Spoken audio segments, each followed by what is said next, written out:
আসসালামু আলাইকুম, মোবারক ইডিফাইয়ের নতুন একটি টিউটোরিয়ালে আপনাদের সবাইকে স্বাগতম। 100%-এর মধ্যে প্রায় 90% মানুষই কিন্তু কাটিং করতে পারে না। আর এখানে যারা 10% ব্যক্তি আছে তারাও কিন্তু প্রফেশনাল কাটের পরে একটা সুন্দর স্মুথ ট্রানজিশন দিতে পারে না। সো আজকে আমি আপনার সাথে শেয়ার করব আপনি ক্যাপকাটটাকে ব্যবহার করে কীভাবে প্রফেশনালভাবে কাটিং করবেন এবং প্রফেশনালভাবে কীভাবে স্মুথ একটি ট্রানজিশন তৈরি করবেন। ক্যাপকাটে এসে আমরা আমাদের ভিডিওটি ইনপুট করেছি। ইনপুট করার পর অবশ্যই আমাদের খেয়াল রাখতে হবে এখানে যে উপরে স্পেস, বামে স্পেস, ডানে স্পেস, এগুলোকে কী করা, অ্যাডজাস্টমেন্ট করে নেওয়া। আমরা স্কেলটা একটু বাড়িয়ে দিব, বাড়িয়ে দেওয়ার পর এটাকে একটু অ্যাডজাস্টমেন্ট করে নেব। Okay fine. আমরা যাতে একটু লক্ষ্য করব উপরে যাতে বেশি স্পেস না থাকে বামে এবং ডানে, সেটার জন্য আমরা রোলারগুলো ইউজ করতে পারি। আমরা যেটা করতে পারি 0 to 0, ঠিক আছে, একটা স্কেল করতে পারি। এখন দেখেন আমরা কিন্তু যদি খেয়াল করি আমাদের নাক বরাবর আমরা কি করতে পারি, স্কেলটা রাখতে পারি। একটু জাস্ট আমি অ্যাডজাস্ট করে নেব। Okay fine. এখন দেখেন আমার ব্যালেন্সটা ক্রিয়েট হয়েছে কিনা, বামেও যা ডানেও তা, ঠিক আছে। ওকে, এখন আমরা রোলারগুলো তুলে দিব। এখন কিন্তু আমাদের বর্তমানে স্কেল কিন্তু আছে সম্পূর্ণ ভিডিও 121। আমরা যদি এমনি নর্মাল একটা ভিডিও নিই তাহলে আমাদের স্কেল থাকে মিনিমাম 100। তো আমরা অবশ্যই এই জিনিসটা করে নেবেন। করার পর আমরা কাজ করব অডিও। সো অডিওর কাজ করার পর আমরা করব যে কাজটি, কাটিং অ্যান্ড ট্রানজেকশন।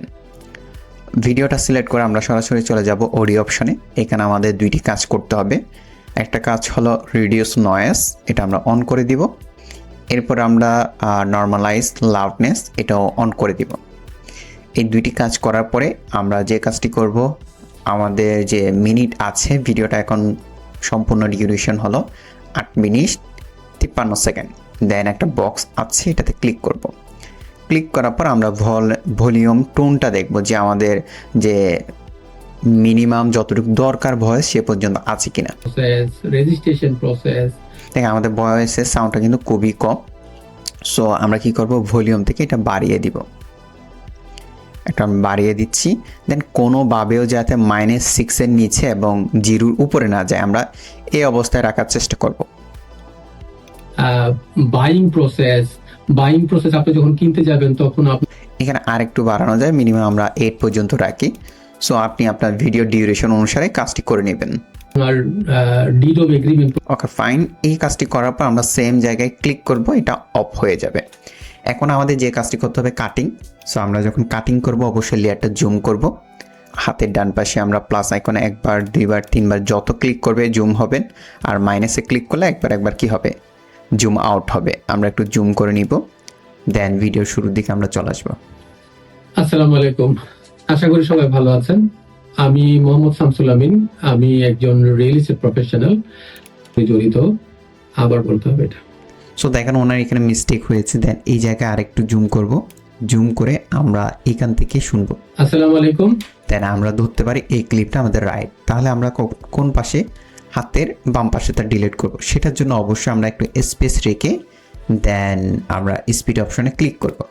ক্লিক করে বাম পাশেরটা সিলেক্ট করব, সিলেক্ট করে ডিলিট অপশনে দিয়ে দিব। তাহলে দেখেন আমাদের কিন্তু অলরেডি কাট হয়ে গেল। এখন আসেন মাঝখানে ক্লিকে যখন আমরা কাট করব অবশ্যই আমরা একটু শুনবো। এই বিষয়ে বোঝা কিন্তু সম্ভব নয়। ওকে, এই যে মাঝখানে উনি চুপ হয়ে আছে, দেন আবার কথা শুরু করবে, এখানে কাট করতে হবে। আমি একটু জুম করে দেখব, যেখানে আমার অবশ্যই খেয়াল রাখতে হবে এই যে সাউন্ডের কথা শেষ, একটু আমরা ফাঁকা জায়গা রাখবো একটু করে, দেন কাট করব। আবার একটু সামনে এসে কথা শুরু হওয়ার আগে একটু স্পেস রেখে আবার কাট করব। দুইটা কাট করার পর আমরা এটা সিলেক্ট করব, সিলেক্ট করে ডিলিট অপশনে দিয়ে আমরা ডিলিট করব। তাহলে দেখেন রিয়েল এস্টেট একটি টেকনিক্যাল সাবজেক্ট। গুড। এভাবে ধরেন মাঝখানে আমাদের এই ফাঁকা অংশ কাট করতে হবে। আমরা বুঝতে পারছি কিভাবে, এই যে সাউন্ডের লেয়ার আছে এখানে দেখেন সবগুলো সাউন্ডের লেয়ার, কিন্তু বাট এখানে কোনো সাউন্ড নেই। তাহলে আমরা এখানে কি করছি, একটু ফাঁকা। আমার কথা হলো বামে যখন কাট করব অবশ্যই ফাঁকা রাখবো, ডানেও একটু ফাঁকা রাখবো যাতে আমাদের ট্রানজেকশনটা পারফেক্টভাবে বসাতে পারে। তাহলে আমি সেমভাবে আবার কাট করলাম, দেন একটু সামনে গিয়ে আবার সেম কি করব, এখানে কাট করব। দেন এটা সিলেক্ট করে ডিলিট অপশন করে দিব, ডিলিট করে দিব আমরা। ঠিক আছে, অলরেডি তাহলে আমরা কাজ হয়ে গেছে। এখন আসেন আমরা ট্রানজিশন কীভাবে বসাতে পারি। এই যে এখানে ট্রানজিশন আমরা সিলেক্ট করলাম, সিলেক্ট করে ট্রানজিশন অপশনে যাব, বা আমরা কার্সারটা এখানে রাখবো, ফাঁকা জায়গায় রাখবো। আমরা ট্রানজেকশনে যাব। দেন এখানে কিছু ট্রানজেকশন আছে, ফুল ইন, ফুল আউট, আপনারা এগুলো ইউজ করতে পারেন। আমি ফুল ইনটা দিলাম, দেন ছেড়ে দিব। অনেক কষ্টসাধ্য, এইভাবে জুম হয়ে আসবে। আবার এখানে আমরা আরেকটা ট্রানজেকশন ইউজ করতে পারি, সেটা হলো ফুল ইন দিয়েছি, এখানে ফুল আউট দিতে পারি। ঠিক আছে, ফুল আউট, বা আমরা একটু খুঁজে নিব আমাদের পছন্দ মতো কোনগুলো দেখতে ভালো লাগছে, এটাও একটু দিয়ে দেখতে পারি। রিয়েলিস্টিক খুব সুন্দর। হ্যাঁ, এই ট্রানজেকশনগুলোতে আমাদের অবশ্যই সাউন্ড ইফেক্ট দিতে হবে। এটা নিয়ে আলাদা আপনাদের আমি একটা ভিডিও দিব, সমস্যা নেই, তখন দেখে আপনারা বুঝতে পারবেন। সো দেখেন ট্রানজেকশন এগুলো দিয়েছি। এখন আসেন আমরা যদি এগুলোকে একটু প্রফেশনাল করতে যাই, তাহলে আমরা কিভাবে করতে পারি। একটু আমরা শুনবো কোথায় আর কাট আছে। ধরেন এই জায়গায় আমরা মিডল একটা কাট দিতে হচ্ছে, আবার যেখানে কাট করবো একটু জুম করলাম, দেন একটু সাউন্ড রাখবো ফাঁকা জায়গায়। এই আমাদের ভলিউমটা এখানে কিন্তু কথা শেষ, সামনে একটু জায়গা রাখবো, কাট করব, দেন আবার সেমভাবে এসে একটু কি রাখবো, ফাঁকা জায়গা রেখে আমরা কি করব, কাট করে সিলেক্ট করে দেন আমরা কি করব, ডিলিট করে দেব। ডিলিট করে দিলাম। তাহলে এখানে প্রফেশনালভাবে কিভাবে আমরা একটা ট্রানজেকশন করতে পারি, আমার অলরেডি কিছু ট্রানজেকশন আছে, এটা আমি আপনাদেরকে কমেন্ট বক্সে দিয়ে দিব। সো এটা হলো ভিডিও ট্রানজেকশন, একটু আমরা জুম করব। ভিডিও ট্রানজেকশনটা আমরা কোথায়, কাটের মাঝ বরাবর বসিয়ে দিব। বসিয়ে দিলে একদম বরাবর হলে এটা কিন্তু হোয়াইট হয়ে যাবে। দেন আমি চলে যাব ব্ল্যান্ড অপশনে, ক্লিক করব, ডিফল্ট অপশন, ডিফল্ট থেকে আমরা স্ক্রিন করে দিব। স্ক্রিন করে দিয়ে এখানে এখন প্লে করব। দেখেন খুব সুন্দরভাবে এটা ট্রানজেকশনটা হয়ে গেল। দেন এখানে যে সাউন্ড আছে আমরা একটু অফ করে দিই। এখানে আমরা একটা সাউন্ড ইফেক্ট দিতে পারি, ক্যামেরা। হ্যাঁ, ক্যামেরা একটা ক্লিক দিচ্ছে আলোর রশ্মি, এভাবে আমরা একটু ট্রাই করে দেখব। এখানে দেখেন আমার ট্রানজেকশনটা একটু বেশি হয়ে গেছে, ওনার মুভমেন্টটা পরিবর্তন হচ্ছে। হ্যাঁ, তো আমরা কি করব, এই জিনিসগুলো একটু ক্রপ করে দিই, জাস্ট এক পাশে ধরে টান দিলে এটা ক্রপ হয়ে যাবে। এরপর এটা মিডল বরাবর আবার বসিয়ে দিব। আমরা একটু ট্রাই করব যে আমাদের ট্রানজেকশন যাতে কি হয়, যে ম্যাচিং হয়। যেমন আমি এই পাশে একটু বেশি আমরা ফাঁকা রেখেছি, সেটাও ক্রপ করে দিলাম।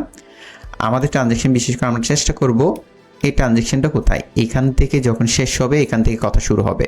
তাহলে এইখানেও যদি আমরা সেম জিনিসটা করি, দেখেন ট্রানজেকশন বরাবর রাখলাম কিন্তু এখানে ফাঁকা অনেকটা আছে, তাহলে আমরা একটু ক্রপ করে দিই হালকা। এখন দেখেন ট্রানজেকশনটা আমরা বসাচ্ছি, আর একটু আমার মতো ক্রপ করা যায়, দেন একটু ক্রপ করে দিলাম। সো এখন দেখেন এই যে আমাদের সাউন্ডটা শেষ, আমি কিন্তু লেয়ার দেখে বুঝতে পারছি, একটু বড় করে দিলাম। দেখেন সাউন্ড শেষ, ট্রানজেকশনটা আমরা ওইখানে বসালাম। এইদিকে আমরা ট্রাই করবো এভাবে, কিন্তু যাতে আমাদের অবশ্যই মাঝখানে মিডল হয়। এখন দেখেন আমরা প্লে করছি, আবার চোখে পড়ছে না। দেন এখানে যদি একটা আমরা প্রফেশনাল কাজ করি, সেকেন্ড লেয়ারকে সিলেক্ট করব, স্কেলের মধ্যে গিয়ে প্রথমে আমরা একটা কিফ্রেম দিব, একটু সামনে আসবো কতটুকু, যেখানে আমার ট্রানজেকশনটা শেষ সেই জায়গায় এসে স্কেলটা আমরা কি করে দিব, একটু বাড়িয়ে দিব, জুম করে দিলাম। তাহলে দেখেন আবার ধরুন এখানে আমরা দ্বিতীয় কিফ্রেমটাকে সিলেক্ট করে মাউসের রাইট বাটন ক্লিক করে শো অল পিসেটে যাব। এখানে আমার ক্যাপকাটের প্রবলেমের কারণ দেখা যাচ্ছে না, কিউবি আউট মাঝখানে থাকবে, কিউবি আউটটাকে আপনার সিলেক্ট করে দিলে হয়ে যাবে। তখন আপনার গ্রাফটা যখন অ্যাড হবে এখানে স্মুথ একটা ট্রানজেকশন হয়ে যাবে। আবার ধরুন সো এটা ধরেন আমরা জুম করেছি, দেন পরবর্তী যখন আমরা ক্লিপে কাট দিব, সাপোজ ধরেন এখানে আমার একটা কাট আছে, তাও আমি কাট করে নিচ্ছি, একটু কাট নেই, তারপর আমি কাট করছি, ডিলিট করলাম। এখানেও একটা কাট আছে। এখন যখন পরবর্তী একটাতে আমি কি করলাম, জুম করলাম, স্কেলটা জুম করলাম। এখন পরবর্তী কাটে আমরা যখন ট্রানজেকশনটা দিব কিভাবে করব, এটাকে আমরা কি করব, কপি করব, এখানে আমরা পেস্ট করে দিব। তাহলে আমার বারবার আর কোনো কাজ করতে হবে না, একদম আমরা কি করব, মিডল করব, মিডল। দেখেন ঠিক আছে। এখন আমাকে যে কাজটা সেম, প্রথমে একটা কি করব, কিফ্রেম দিব, এরপর যেখানে ট্রানজেকশন শেষ এই জায়গায় ট্রানজেকশন শেষ, আমরা একটু ট্রাই করব। প্রথম যে এখানে কিফ্রেম দিয়েছি স্কেলটা কত ছিল আমার, 121। দেখেন প্রথম কিফ্রেমে স্কেল 121। দেন আমাকে এখানে দ্বিতীয় কিফ্রেমে, এই যে এখানে যে দ্বিতীয় কিফ্রেম দিব, ঠিক আছে, এটার স্কেলও হবে 121। আমরা জাস্ট এখানে 101 121 দিয়ে এন্টারে ক্লিক করলে অটোমেটিকলি জুম আউট হবে, দেন একটা কিফ্রেম পড়ে যাবে। দেখেন 121 দিয়েছি, অটোমেটিকলি কিফ্রেম পড়ে গেল। কেন, প্রথমে একটা কিফ্রেম দিয়েছি, এরপরে যেখানে কাজ করবেন অটোমেটিকলি কিফ্রেম পড়বে। দ্বিতীয় কিফ্রেমে সিলেক্ট করে আবার মাউসের রাইট বাটন দিয়ে শো অল প্রিসেটে গিয়ে আপনি কিউবে আউট দেবেন। সো অলরেডি আপনি যদি কোনো জুম করেন প্রথম ক্লিকে, এরপরে গিয়ে জুম আউট করে দেবেন। এইভাবে করে আপনি ধারাবাহিক রাখতে পারেন। আপনার ভিডিও যতগুলো ট্রানজ্যাকশন থাকবে সবগুলো প্রফেশনাল দেখতে খুব ভালো এবং স্মুথ দেখাবে। এখন সবসময় কি আপনি এরকম করবেন? না। যদি আপনার মনে হয় কিছু ক্ষেত্রে ট্রানজ্যাকশন বসিয়েছেন, কোনো কার্ডের দরকার নেই, কোনো ট্রানজ্যাকশনের প্রয়োজন নেই, তখন আপনার লাইটিং ইউজ করার কোনো দরকার নেই। ধরেন আপনি কোনো বিরুল ইউজ করেছেন 2-3টা ক্লিপ, তখনই আপনি ট্রানজ্যাকশন ইউজ করতে পারেন। সো বিশেষ করে আমি যতগুলো ক্লায়েন্টে কাজ করছি সবগুলোতে এইভাবে কাজ করি, দেন খুব ভালোই এগুলো চোখে পড়ে না। আর আপনারা অবশ্যই কমেন্ট করে জানাতে পারেন কোন ধরনের ভিডিও চান নেক্সট টিউটোরিয়ালে। অবশ্যই আমি চেষ্টা করব আপনাদের কথা মতো আপনাদের রেগুলার ভিডিও দেওয়ার জন্য। এখন থেকে প্রতিনিয়ত সপ্তাহে 2টা ক্যাপকাটের উপর আপনারা ভিডিও পাবেন। আমার সাথে থাকবেন। সবাইকে অসংখ্য ধন্যবাদ।